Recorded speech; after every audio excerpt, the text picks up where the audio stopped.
Narup, and I'm here with my man Leroy Moore, and we're going to be talking about, the inspiration for this movie, this documentary about Joe Capers. So Leroy, I got a call from you one day asking me about Joe, so I want to know how you heard about Joe.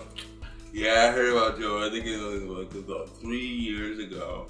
I was doing a show on KPFA called Pushing Limits. It's a show about people with disabilities. And I convinced the group to do a show about disabled hip-hop artists. So after that show, I came back home. I got a call from Aileen. Who? Aileen? Yeah. Okay. And Aileen knew Joe back in the day. So she's like, oh yeah, I know Joe Capers, and I didn't know Joe Capers. And she told me the whole history about Joe. Okay. I was like, oh wow, okay, we should do something about it. So that was 3 years ago, and we kept in contact and always wanted to do something in Joe's name, How did you know that I knew Joe? How did you know that? I think Greg Bridges told me. Yeah, Greg, okay. Yeah, Greg Bridges told me, because I put something on Facebook about Joe Capers. I wanted to get more information. And Greg's like, oh, you used to contact Naru. Like, oh yeah, I know Naru. So that's how we got in contact. Yeah. And I got the phone call from Leroy, and I was like, Joe Capers? Oh, I haven't heard that name in years. And I said, without a doubt, anything for Joe. Joe was just such a phenomenal human being. When you started talking to me, I said, man, we got to do something here in Oakland. Yeah. And it just came to me like, man, we need to do a documentary about Joe, man. Yeah. Because like you said, I wouldn't say he didn't get respect, because the people around here knew Joe and respected him highly. But Joe didn't really want recognition. He wasn't. That wasn't the type of person he was. He wasn't. He was looking out. Me. He was looking out for everybody else. Okay. And I think that was his strength, and also his weakness in a little bit of a way too, because he was able to be taken advantage of by some people who in the industry. But just a phenomenal person, and I'm just honored that his family allowed us to take this project on and honor Joe in this way, and we want to do him do justice, because Joe deserves it, and his family deserves it, and the world needs to know about Joe Capers and what a phenomenal human being he was. On top of everything else, the music and the artistry, he was just a phenomenal human being, a caring and loving. Daddy was not just my dad, he was my best friend. He was everything to me, and he still is. He'll always be loved and never forgotten. He made a huge difference in my life, because I could talk to him about everything and anything, and he was just always there for me. And usually, a lot of women don't have their fathers, but my father was there for everything. And I appreciate that now even more by me having kids as well. So Daddy was the best. So we have been talking to a lot of artists and stuff, but we haven't talked to a lot of family. We did get a chance to speak to his mom, your grandmother, and she was wonderful. But we want to hear from you about, a little bit about how he lost his sight, and I know you weren't there at that time, but I know you know the story, and then a little bit about the music that he did, if you know anything about that. Well, Daddy lost his sight when he was 8 years old. 8. And he was being lazy, taking the easy way out. Back in the day, you had to have, he was a Boy Scout. Okay. And when you get your patches, they just give you the patches, but you had to have them turned right side up. Okay. They were upside down. And you had to do a good deed. And so his good deed was unclogging the bathtub drain. Okay. And he opened the drain out and went to pour it down the drain, and it burned the pupils off of his eyes. Oh. he lost his sight, but everything else was just heightened. His ear was great. Yes. His sound was great, right? And just all the people that he worked with. I remember when I was a little girl, I was coming home from school and I saw Yo-Yo coming out of the studio. Okay. And I'm like, oh my gosh, Daddy, do you know who that is? Yo-Yo from with Ice Cube and all that. Yo-Yo? Oh, wow, I didn't know that. Yeah. And that's when her song was about to come out. I'm trying to play you out. You're trying to play me out or something like that. And I was like, Daddy, do you know who that is? He's like, yeah. So yeah, he's worked with a few people, and I remember I got an autograph from Digital Underground. Okay. And it was just amazing being that young, being able to meet these different people, and you know, I would go to school and say, yeah, I met this person. Like, yeah, whatever. Be like, bam. Yeah, here's my autograph. Here's the proof. So. What was the name of his studio? Do you remember? J Jam Recording Studios. And for the record, tell us where it was. It was in the bottom downstairs of our house. I want that famous address. 98 Elysian Fields. There we go, 98 Elysian Fields. I just think it's such a wonderful name, Elysian Fields, and then to have that beautiful music come out of there. It's just fantastic. Yeah, but you know, the homeowners used to complain about it because it was so loud. So Daddy had to soundproof the studio. Right. So you would go down there, then you can hear. It's like, it was crazy because, you know, I'm younger. I'm not really understanding about the soundproof. And you open the door, it's like, boom! Blow your hair back, noise. And you close the door and you don't hear anything. It's like, what? Boom! It's like, okay. But yeah, he was really fun. Well, that's beautiful. I mean, we know a lot about his music, but we don't know about him as like a family man. Like, I heard that he really likes seafood. Was that true? Oh my goodness, Daddy loved seafood. He could put some crab back. Oh my gosh, Granny has this tradition every Christmas Eve. She cooks gumbo. Okay. And invites everybody over. And Daddy has this huge bowl and sits in front of him, and he just goes for it. I mean, he can just. I'm like, I don't even like crab like that, but just to watch him, like, oh my goodness. But he loves crab. His favorite is crab and scallops. Okay. Yeah, I knew he liked seafood. I knew that about him. Oh yeah, he loves seafood. My mom told me a story when they went to Vegas one time, and my mom took this huge plastic bag and just stuffed crab legs in the plastic. Because they used to take a lot of road trips. I don't remember because I was really young. They had this huge RV, and it was always me, my dad, my granny, my Auntie Laura, my cousin Kristen, and Grover, which is my cousin's dad. Okay. And you take these road trips and go different places. I mean, this huge RV. And, it's a really, like, family trips and different things like that. So, yeah, we were close. It was a trip. I still remember seeing little Lucretia when she was little. Like 3 years old or something, running around the house. Yeah, another great thing about Joe was his spirituality, man. I mean, I don't mean religious. I mean spirituality. Joe was a cat who, he believed in the Most High without having to put a title on it. Okay. Yeah, that brother's great, man. No, without a doubt, man. It's just my finest wish that a lot of people not just here in the Bay Area, but around the world, just get to know Joe's story. Yeah. Because his impact on, when you asked me earlier about his impact on musicians here, his impact was on musicians here, and those musicians went out to have an impact on the world. Exactly. And, so through some degree, Joe had an impact on the world. That's what I'm saying. That's exactly what I'm trying to say. Yeah. He really did. And I haven't met a musician or anyone else who hasn't been anything but grateful and happy to have been around Joe and to learn from him. So he didn't want any spotlight when he was, when he was alive. He wasn't really tripping off of that. No, he wasn't a spotlight type of guy, but Joe wanted to do good music, you know, do some good work, and have that be appreciated.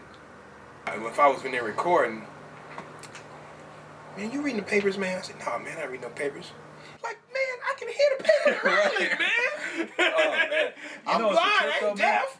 And Joe, I mean, sometimes you'd have to wonder, like, are you really blind? Because Joe at times could tell you what color you would have on, you know. I mean, I don't know, like, if he was able to see shades or what, or something. But especially if you had on, like, bright color, orange or yellow, or even a red or something, it, huh? Joe could tell you, you know. Wow. Man, Joe would come up with a nickname for a brother in a minute. And yeah, some funny ones. Yeah. Too. I didn't heard him break out. He had a couple of times. I can't remember what they was, but they used to be killing them. Man, it'd be funny though when Joe and Dwayne would start trying to cap on each other. Could Dwayne hold his own with Joe? For a minute. Yeah, I didn't think he could really hold for a minute. He don't strike me as being able to hold his own with Joe, man. Joe was just because Joe was relentless. He wouldn't stop, you know. A lot of y'all might know Cassidy from back in the day. She had a couple of big hits in the town. She Daddy was probably the biggest. Yes. And we called her the female Too Short back then because she had a little dirty little mouth a little bit. It's hard to believe looking at her now, right? But Cassidy definitely was hanging out with the OG Joe Capers, you know. So we gonna get her take on Joe. So Cassidy, first thing I want to know is how you met Joe. I met Joe through Dean Hodges. Okay, well, for people who don't know, who's Dean Hodges? Dean Hodges was, he is 75 Girls. 75 Girls. Yeah, he was our Def Jam. That's right. And so who did Dean put out first? Well, let's let everybody know. So, Too Short. Too Short. So everybody know Too Short. If you don't know he put out Too Short, right. You don't know hip hop. Well, a lot of folks don't know that. Yeah, they think Too Short started when he got on Job, but I wasn't ever close to a lot of people, so Joe and Dean were two important figures to me. Joe probably knew me a lot more than anybody because my sessions were closed. I said, Joe, I don't think you're lying. Right. You know, you. It's like you see things without seeing. Yeah, you really had it. You really. But I mean, he could hear you so had to damn hold your good. Paper, right? Yeah, See, back in the day. I didn't have to hold my paper. Back in the day, they put out the stands. No, well, I never got to do it. He made me go remember all my rhymes and wouldn't let me come in there. You did? Mm-hmm. Got to go. No, I think Joe really understood me. A lot of people never really understood me. Dean understood me. Joe understood me. Joe knew where Joe was one of the very, very few people who knew where I really came from. I mean, Joe, we would be alone a lot working on stuff. So, Joe was a friend as well. No doubt. And, I always took the advice that he would give, very seriously. So, Joe was, he knew when I got frustrated. He knew when I liked something. He could just tell, if somebody was doing something and keying up, he knew when I was impatient. Mm-hmm. He'd go, let's try something else. So, that was impressive to me because the only person that knew those kind of things was Jimmy Jam. Wow. So Joe was very talented. I mean, he was amazing to me. He was just very talented. Yeah. One day we was at this club in Oakland. It was called the Lucky Lion. This was back in the day on Hagenberger Road in the holy city of Oakland. That's where I'm from. That's where he's from. Born and raised. Thank you very much. Yes, this band came in, and at the Lucky Lion was 2 bands performing every night. And so when Purple Rain came out, that really took a patch out of us because we related to the movie, how Prince in the time was battling every night and they'd have the different bands in the movie. At the Lucky Lion, they had 2 bands on the weekend. We were the house band. We played through the week. Wait, what's the name of the band? We got to know the name of the band. The Secret Service. There we go. Yeah. Oh, boy. You're talking about morons extraordinaire. Yeah, we were doing our thing, and so this one particular weekend, they brought in a singing group, and that was kind of passé at that particular time because it was band thing, right? No doubt. Music was changing, but they had an old singing group called the Old Mystics, and they looked like the Delphonics or the Dells or the Spinners or something, and they had their big tails on, big puffy bow ties and long perms, and they were a singing group, and it was ironic because a good friend of ours that later I would work for, his name was Dwayne Wiggins, and he's with a group called Tony. No doubt. He ended up being the guitar player for that group. I didn't know him back then. And there was another guy playing keyboards, right? And when I saw him play, I said, something is different, right? Because when he was playing, I seen him, you know what I mean? And, you know, and whatever, I said, I think he's blind. I'm not sure. But they played or whatever. And that probably wasn't a very fun night for the Old Mystics because they got trounced on pretty hard. But after the show, I just casually went and started talking to the guy about gear because I forget what kind of keyboard he had. But he was talking about, he was over at our keyboards looking like, oh man, that's really nice. And he's touching them and he's feeling them. He's like, what is that? He said, oh, I know what it is, don't tell me. And he's just feeling on it. He said, okay, that's a DX7. That's a Geno 106. Wow. That's a Mirage. Just And then I said, well, up here, look, reach up here. I didn't know his name. Reach up here. And he's reaching. And he's like, that's a DMX drum machine. He built an even bigger studio. And I believe that was when Raphael was playing with Sheila E. I think he was the first one to go with Sheila E. And then Tommy and Denny from Club Nouveau recruited the brothers, and they started recording at Joe's house. He had a 24 track. But you know, my subsequent visits, it seemed like the studio would deteriorate, just get worse. And I'm like, Joe, what's wrong with the studio? He's like, well, you know, I said, well, all these people around here, why don't they help you clean up? Why don't they help you financially? You know, I know you have money, but, you know, he said, well, people come to the studio and they'll pay me, but a lot of times they're just, you know, cats were so dirty. They were handing him dollar bills. Like he said, okay, well, you know, give me $20 or give me $100, right? And they would give him $5 $1 bills instead of 5 20s. Thing, you know. I've heard the story. Yeah. Right. He couldn't see or whatever. Joe never complained. When the people called to come back, they come on back. You know, he'd let them record some more, right? Yeah. But towards the end, I want to say, I don't know if it was quite the end, but he was running out of money. Yeah. And so I was like, well, Joe, what about all these people that you've been taking care of? What about all these now superstars whose careers you've basically launched? And there was a lot of them. I mean, a lot of people in Oakland, because Oakland music scene was growing back then, you know what I mean? And I said, well, what about these people? Well, you know, it's okay.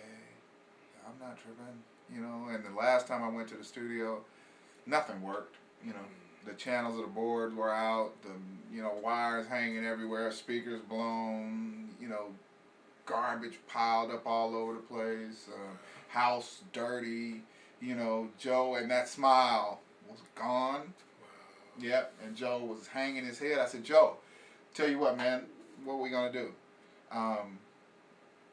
Let's just pack everything up and go. Just tell me, you know, I'll get a truck, we'll just pack it, and we won't tell anybody where you are, right? He said, nah, but people depend on this and that, and then I figured it out, that gave him his will to live. You know, being around all those people was his food. That was his sustenance. Wow. Yet the adage is, 2 wrongs don't make a right. So you must do the right thing. And when I think about the so-called right thing, I got 2 words. Joe Capers. That's beautiful. That's no doubt. That man was a angel amongst humans. And I'll never forget him, and his name comes up all the time. Yeah. I'm here with Kristen Bell, and she is the lovely niece of Mr. Joe Capers, and we're honored to have her with us today Thank you, Maru. to illuminate some of the things we might not have known about Joe, because she knowed him a lot better than his son might, and she's laughing already. You kind of got Joe's smile, you know. I am his niece. That's right. Well, Kristen, are you an Oakland native? You born here? In Yes, Oakland born too, and as raised well? in East Oakland, California. That's right. And East Oakland, California. I moved out after college. So Mhm. after college, I went to North Carolina, All to the right. East Coast, and then I never came back to California permanently to move. But this What's is wrong with always home. California? This is always home, That's so right. it's good to be back. So we want to know more about Joe's, personal family life. We know a lot about him as a musician. But Right. We want to hear kind of funny things Joe used to do and his character. Because you laughing already. I already know you got stories. First of all, my uncle, I only have one uncle, so Okay. Joe is my only uncle.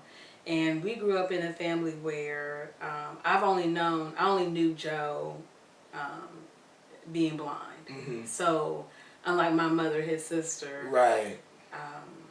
I only knew my uncle as a blind Yes. person. But that was never a factor in our family, Uh-huh. him being handicapped. That's right. Even to this day, I'm glad that I did have a handicapped uncle because I'm a lot more receptive to people with That's disabilities than beautiful. a lot more people are. But his handicap never stopped anything that he wanted to do. That's right. And he infused that into, I guess, raising us. So, if there was ever a time where he said, we can't do it, my uncle was like, no, you can, because you can do it. Look at me. I have my own business and I'm blind. That's right. That's right. I have a successful business, and so he was always making sure that we knew that. That's beautiful. And it was never a factor that he was blind in any family discussion. So we just carried on as a normal family. And he made fun of his handicap, and so we can make fun of it sometimes. So, of course, I tried to get away with a lot of things, but he would know. Because his other senses were heightened. That's right. And so that was good. And my uncle didn't live far from me. We actually grew up on the same street. So his house was on the same street. So you was on Legion Fields? Yes, as well? yeah. Now, what was your address? So he was 98 Elysian Fields, and I was 198 Oh, so Elysian you Fields. right So up this yeah, way. Oh, so I had to pass okay. my uncle's house every day after school. So clearly, I had to check in. And so he knew everything. Yes.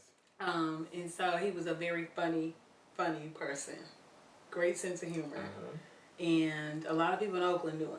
Oh yes. So around Christmas time, when my grandmother cooked gumbo on Christmas Eve, my uncle had a lot of friends, and they were musicians and producers. Can you remember any of the names of them, of the musicians? Well, at that time? yeah, so my uncle was very good friends with Tony. Mhm. And I believe that they grew up together in some kind of way, and maybe not elementary school or junior high, but my uncle did some time at Castlemont, and that's where they went. Yeah.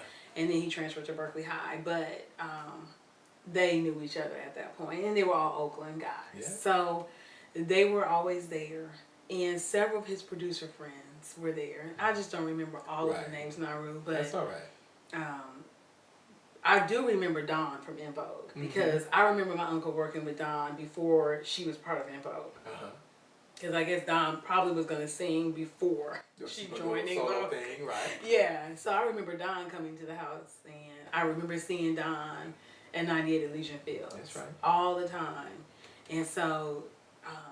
You didn't know these people were going to be famous, No, did you? no, I didn't know. I remember when Hey Little Walter came out. That was a big deal in our family because my uncle had recorded so many of the tracks. Right. And that's when Tony was getting really big. Other people across the country were talking about them. They weren't just a little Oakland group or a California group. Right, that's right. And so he'd worked with them. And so his gold and platinum albums are on the wall right now from Tony. One of the funniest stories is one of the guys, Peter, gave Joe a Christmas gift and it had a big dog on it. like a picture of a dog. And I was like, Joe, there's a picture of a dog on that shirt. It was a big old shirt. I said, please don't wear it. Just tell Peter right now that, because Peter was blind too. And I said, I don't know who picked it up, but you can't wear that. You cannot wear that and walk with me. And he was like, Peter, why did you buy me a shirt with a dog on it? Peter was like, well, I'm blind too. I don't know what it said. And I was like, he just didn't know. But it was hilarious. We were like, no, Peter, please. We're not going to wear that because we just don't do that around here. That's funny. But, so that's the kind of conversation we used to have. Again, it wasn't always about music. We just happened to see a lot of these musicians around, but it was not always about music. Right. And so that was important for us. So, hearing you talk about Joe buying his mom a Volvo and all that, it leads me to ask, well, what happened with Joe's money? Because I know during the time before his death, Joe wasn't doing it so financially well. Right. And just I kind of I don't want to be too nosy, but I just kind of am curious about what happened, with the finances. Right, and I think that when he was at 98 Elysian Fields, it was a nice size house, and the whole basement was the studio. Right. And I believe you went to that studio, and it was just a lot of people all the time, and he downsized. So at some point, I think that JJM got too much for my uncle. It got either too big or he wasn't able to manage it alone. It was okay when it was small and he knew the guys that were recording with him. Okay. But when more and more musicians came and he was unable to manage it himself. And my mom had a job and a career, and then she had me, so it wasn't like she could stop and help him manage it. Right. And so I think that is when he decided, okay, I got to stop with JJM and stop the recording business. And that was where, that was clearly a huge cash flow. So for him to stop his business, I think that's what downsized him. And so he kind of moved into an apartment or a smaller home. Right. And he still had a lot of his equipment even then, because still his musician friends would still pop by. So he had his guitars and all that kind of stuff, and he would still play. And so then that's when he got Tenor. And Tenor was his guide dog. Right. And that even afforded my uncle much more independence. He was very independent, but then with Tenor, it was, okay, I can go places without calling somebody.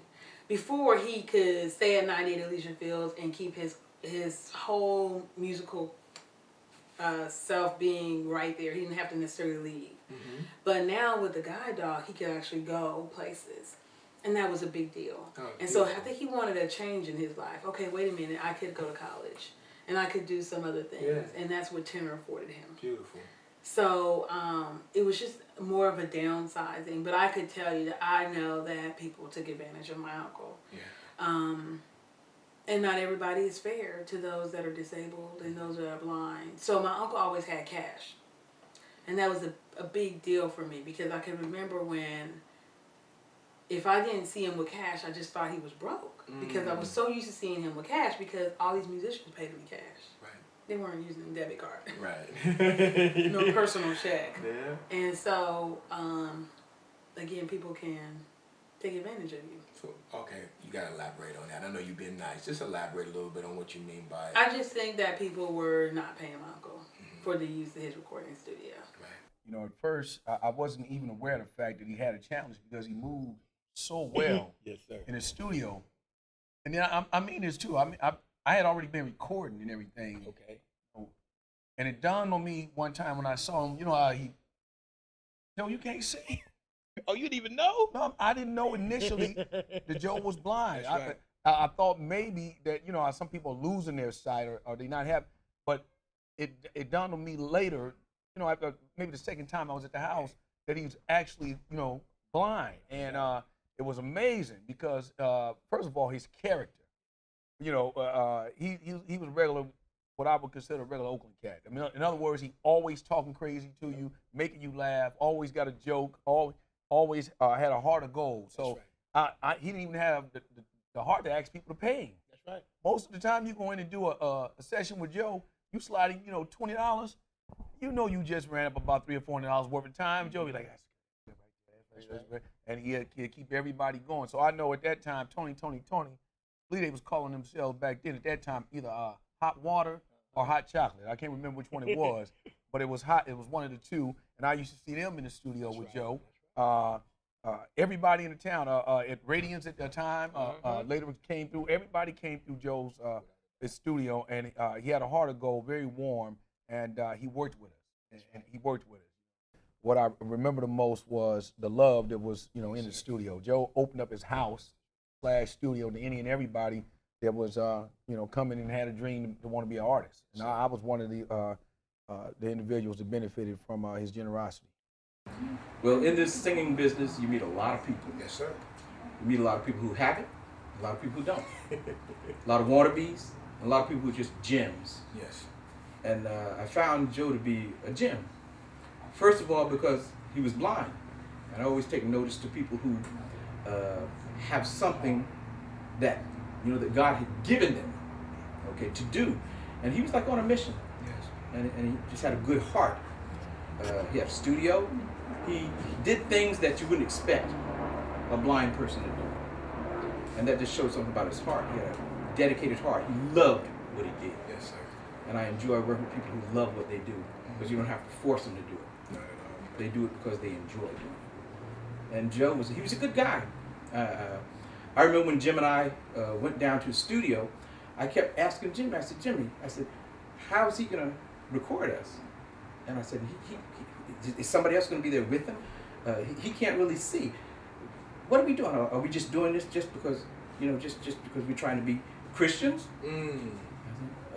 And Jimmy kept saying, this brother's talented. And I'll never forget the first time, we went to his studio and I'm looking around and he was able to do things that people with good sight couldn't do. And I just watched him. I just had to watch him, the miracle.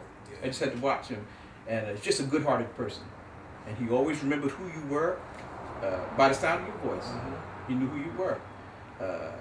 And that meant a whole lot to me, to see somebody like that in the business. But I met Joe, I believe it was the end of 1985, and it was right around the time when the Def Jam tour first came to Oakland. Okay. Right. Need to say no more. And we were a part of the crew then. And I used to do beats and bass lines and some, turntable stuff with EASKI and CMT. Right. And we used to make beats out of C's basement. Right. And that was on Modesto Ave in Maxwell Park. So anyway, to make a long story short, we used to do all the recording up at J Jam Studios. And Sean had me come in, or ESK had me come in and do a bass line. And I can't remember the name of the song, even though I'm hearing the beat in my head. I was thinking about it this morning. And I met Joe, and that was around the fall time, or maybe early winter of 1985, 86, something like that. And then I didn't see him for a while. It was maybe about a year and a half, 2 years. And I actually did this gig. It was a benefit for Oakland Public Schools. And my godfather Ed was on it. And I believe Eddie Marshall was the drummer. And Joe happened to come with Greg, I believe. Greg Bridges. Yeah, he was a close friend of mine. And as well as his roommate, Jason. Yeah, I remember. Right, Jason was the other engineer in the house. Okay. That helped run the studio at the time. And Joe had never heard me really play. He just heard me do, bass line to the beat, Right. and that's that. So, he knew Ed, so that's the reason why he came out. And he said, oh, well, Ed said, this is my godson, Troy. He said, oh, I know Troy. Joe always, right. Oh, I know Troy. Right, exactly, yeah. I know Troy. And the one thing about Joe, he had the big full face and he always smiled. Yes, sir. That smile. It always got you. So, just a warm person, and he kind of had like this little water walk that he would do. My godfather had it too, but you know, he had the hands in his pocket. They kind of waddle. You know, large brothers like myself, you know, we don't walk. We kind of like an old Cadillac. You know, you warm us up, then we get going. We don't stop. Tell me about some of the folks who came through Joe's Studio while you were there, because we know all kind of folks came through there, but we want to hear from somebody who was actually there. Who came through there, bro? Man, who didn't come through there? Like, MC Hammer used to come through there. In fact, he was coming through there when he was doing like some church rap. The Holy Ghost Boys. The Holy Ghost Boys, yeah. right. Mm-hmm. Back in them days, and Digital Underground used to be coming up there, you know. The X Clan, I don't know if you remember them. Come on. They came Brother up there and Jay, did some stuff with us. Oh man, you know I was kicking it with them. Yeah. And Yo-Yo, wow. I mean, we did a project up there with Milli Vanilli. I mean, it was when Milli Vanilli got busted That's the out. first time I heard that, but all right. Oh wow, yeah. Milli Vanilli got busted out. For the lip syncing thing. For the lip syncing. Yeah. And then they came up there to do a project where they were actually singing. So I'm in there engineering for this project. And I mean literally like the German dude who ended up, you know, killing himself. He Rob, that was his name. Okay. He would be trying to sing stuff. I'd have to punch in words like if he was singing I love you, I might have to punch in love, like try to get it. Wow. Sing it again. I love you. Okay. In and out, you know. Wow. Working with cats like that though made my skills so tight. I was the punch master. So Milli Vanilli actually served a purpose. It's for something. It was good though. You know what? I had a good time with those guys. You know, Rob and Fab. Rob and Fab. Yeah, that's right. They were some real good dudes. And after we finished the project, we went out and hit some clubs. That's right. And, you know, but we was working for a while with them up there, and that was good. I mean, a lot of people can't. You know, Tony started up there. Mm-hmm. And Vogue used to be up there. Man. The list goes on, huh? Short used to be up there. Mm-hmm. Ant Banks and them, you know. Everybody, just EA Ski you name it in the town, they was everybody. Everybody from Oakland, Ascari X. Everybody from Oakland came through there. Pooh Man. Uh-huh. Ah, my boy. Pooh Man. Everybody came through Joe. That's right. Everybody came through Joe. Yo, we fuck with Joe because his sound was right. That's right. That's really what it was. Before we picked the studio out, we always checked to see what came out of it. And he let us know which artists he messed with. We went and listened to those records, and the records sounded right. So who did you hear? Who's the artist? Remember anybody from back then? Ken Nash, some jazz cats, some gospel people. Yeah. Oh, yo, you talking 87, 88, so it's way back there. It might have been, I think who also recorded over there was Flynamic Force. Okay. Who later became Tech and Sway.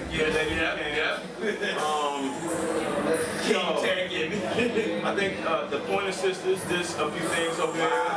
There was a lot of, you know, he had the credentials and he had the sound. So we needed that sound. We wanted it done right. I forget whether it was Underborder Rhymes or Do What You Like, but one of them, pre-Tommy Boy, before we had that deal, we went up to Joe's to get it done, and Joe helped us get the demo right to play for Tommy Boy, and then they signed us as Digital Underground. But yeah, then Joe was good with it. When we heard that he didn't have one of his senses, we were wondering, but he had these. That's all he needed. He had these.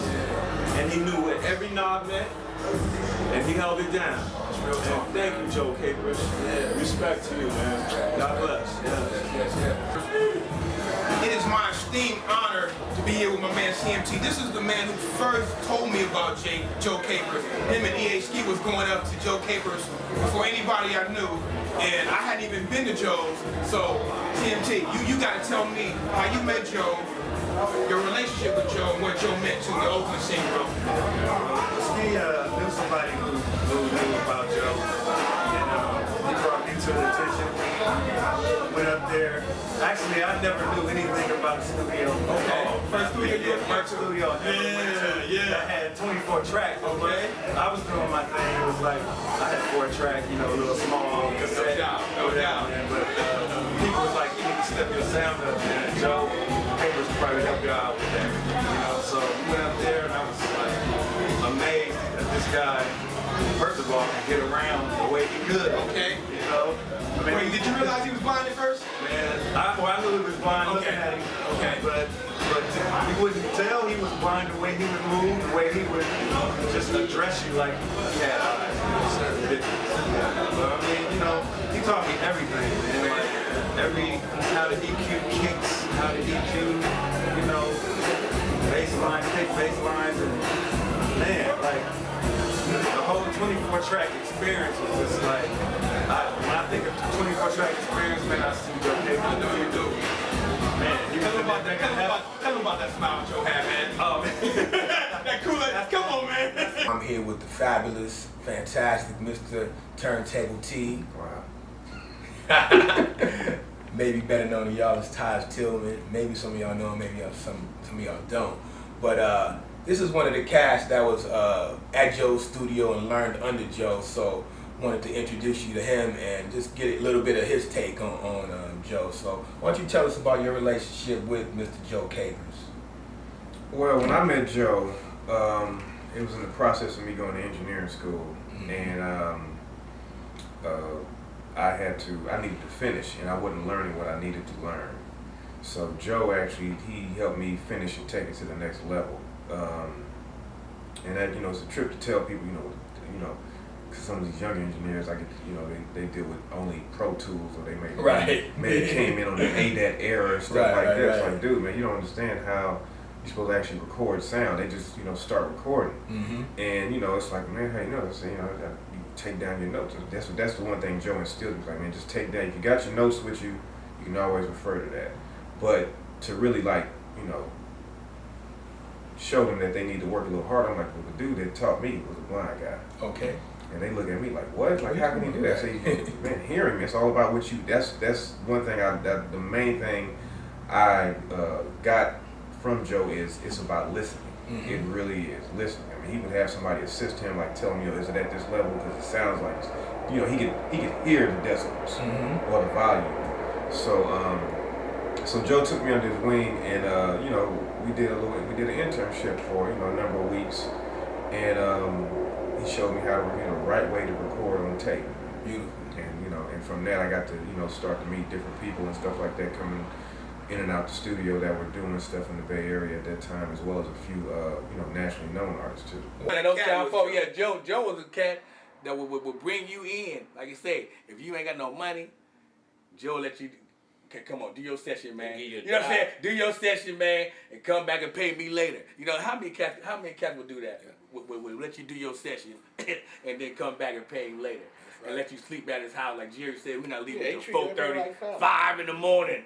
You know what I'm saying? We there cooking, everything. I think it got to the point where he knew who was paying him and who was shorting him, and then he was just. Then at one point he was just like, well, fuck it. As long as they paying, I know somebody gonna short me. I can't see. He had his wife working there for a minute and counting the money, but I think she left after a while. And after that, you know, it was a bunch of cats that just really started trying. Well, they couldn't do it so much because there was always somebody up there with him.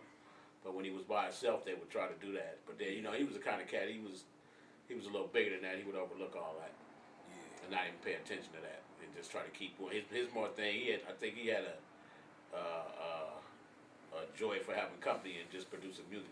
And what Cat didn't know, Joe was a hell of a musician. Yeah. See, Cat didn't know Joe the engineer, thinking Joe who was a musician. No, I used to stand up over the mixing board just because I couldn't believe that he was blind and he was doing all this mixing. doing all that. And finding out and watching him find all these levels. Golden ear, dude. He go blind man, go find track 14 and adjust everything. Man, that's golden ear. Stevie Wonder, Ray Charles, I put Joe with that same type of ear. He had the same type of ear that those type of cats had. With the locks and you ain't, that's right. You was doing the thing.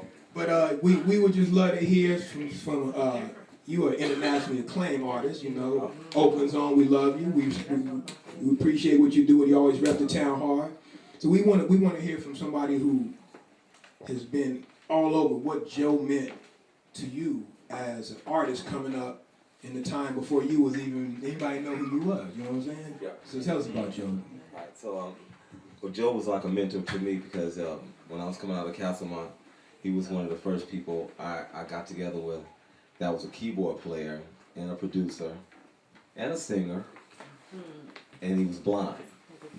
So, but when you worked with him, you didn't trip off that because he had extra sight and extra things. And he said, you know, he used to always say, I'm not blind, I just can't see. Right. You know what I mean? That was what I used to always say to me. But I mean, it took me a while to understand where he was coming from with that, but I learned so much from him because I was one of the ones that helped him dig out the basement to put the studio there, and we gave many parties, and it was a great time. You know, he showed me from 4-track, he went from a 4-track to a 16-track, the 24-track to way out of here.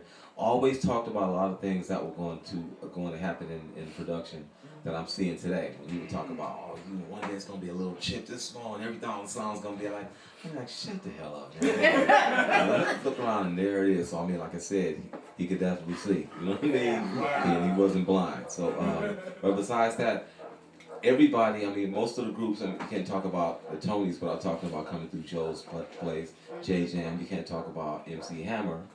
You can't, when he was, I think he had his group was called Holy Ghost Boys. The Holy Ghost Boys, exactly. And then Digital Underground, Shock G, everybody. We all sort of came through, you know, Joe's camp. And the thing about that is we learned how to do production from Joe. And he was blind and would show us, no, it's that button over there. I was like, how the fuck you know what button that is? And so all over the studio, and he played, you know, he would do vocal stuff. And so we also had a band, and that was a trip because we would go to some of the clubs in Richmond and all over. We would go to the hood of hoods, and Joe always had a knife. So what you doing? And I remember we had some fights in the garage. We'd have an argument. Oh, he'd be the first one to pull out his knife. And then he started to even the score. I was turning the lights out. So last time he's like, now mother, what you gonna do? And I was going off on the keyboard, trap my ass in the corner. But yeah, we had some stupid times, man. We also had some parties that was just like stupid. The meals, everything. It was, you know, and everybody came over to his place because the energy was right. You know, a lot of people that played with Frankie Beverly would fall through there. He always gave people opportunity, and that's what I learned from Joe most of all. So, you know, he saw in us things that we probably didn't see. And when I work with other artists, I guess that's what I tend to look at. You know, some people don't see, like, I can look at an artist now and I can tell it, look them in the eye and see if they got the heart. Because if they don't have the passion, I wouldn't want to mess with them in the first place. So I learned that type of stuff like that. You know, you judge people, but I'm not the type of person judging their music and everything. I'm looking at your heart. If you're passionate about it, let's get out. This is my man Joe Capers. No? Check out. I'm here to make you understand. Joe was the true definition of a man. Salt of the earth. The way that I can measure his worth with mere words, but I'll try, so bear with me, alright? He was blind, but that was never a deterrent. For him to succeed, he showed valor and courage. To us musicians, he was the end-all, be-all. He taught us so much. Even though he couldn't see, y'all, he gave us wings and he showed us how to fly. Nah, he couldn't see, but he opened our eyes.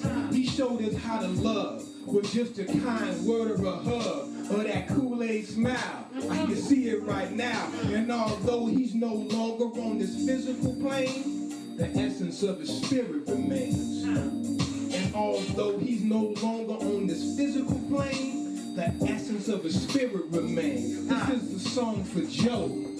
98 Elysian Field, the studio he would build in the Oakland Hills. Joe Capers, father, husband, brother, and friend, a good son to the very end. This is the song for Joe. Nobody else to take his place. Close your eyes and see that smile on his face. A song for Joe. Wave your hands like you know, cause we doing this song for Joe. EHD and CMT, the first to hit me to Joe. They said this cat up in the hills will make you sound like the pro. So I finally got to see me and Turntable T. Paid our first visit there in the late 80s. He taught me how to learn my lyrics, never read them from papers. That's the wisdom passed down to me from Joe Caper. We rappers called him Blind No. Don't disrespect meant we had love for this man, 100%. He taught a lot of young artists to grow. Digital Hammer, MC and of course you know, Don Finman, Vogue, and Tony. He was the real macaroni, not a fake or a phony. Genuine wine like fine wine, Joe Capers was that. He helped to put the Oakland Bay Area sound on the map. So we honor him today in the month of August, officially Joe's Legacy Month. That's what we call it, teach the town about Joe, so these youngsters can see what a real one is supposed to be.